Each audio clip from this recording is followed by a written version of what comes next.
যা মিস্ত্রি হয়ে গেছে? হ্যাঁ হয়ে গেছে। বাহ মাশাআল্লাহ, ভালোই কাজ করলা তো। কাজ তো করতে হবে, তুমি বলে যেতে করতে হবে না। ওইটাই তো মিস্ত্রির ওটা একবার খালি বলে দিলে বা সব হয়ে যাবে কাজ। সাইডে একটা ছেড়ে দেওয়া যায়, মিস্ত্রির উপর ভরসা করে। হ্যাঁ ভরসা তো রাখতে সব হবে। সময় তো মিস্ত্রি লেগে থাকা যাবে না। সবসময় পেছনে লাগলে তো কাজ কম হবে। তোমাদেরকে বলে গেছি, আলহামদুলিল্লাহ ভালোই করেছো। দুটা মিস্ত্রির একটা রুম কমপ্লিট করে দিলাম, কনসেপ্ট ব্যাপার নাকি। তো মেলা ঠিকাদাররা আছে বলেন, মিস্ত্রি পিছনে লেগে থাকে, মানে এত যদি কাজের চাপ দেয়, কাজ করে দেবে মিস্ত্রি, তাও কেয়ার করবে না। কিন্তু ভাই আমার মিস্ত্রির পিছনে আমরা লেগে থাকি না, আমার সকালে কাজে লাগে চলে যায়, বলে দেয় এই দুটো মিস্ত্রিটাই কাজগুলো কমপ্লিট করে চলে যাবে। কিন্তু আলহামদুলিল্লাহ ওরা কমপ্লিট করে দেয়।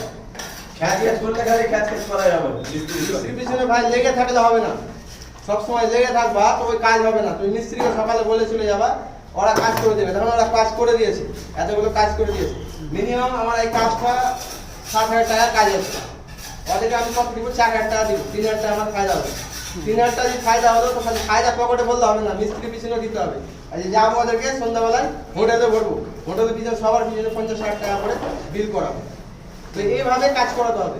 খালি নিজের পকেটে ভরবা টাকা, মিস্ত্রি খালি ওই 1,000 টাকাতে কাজ করে যাওয়া, ওরকম করতে হবে না। নিজেও লাও, লেবার মিস্ত্রিকেও খুশ করো।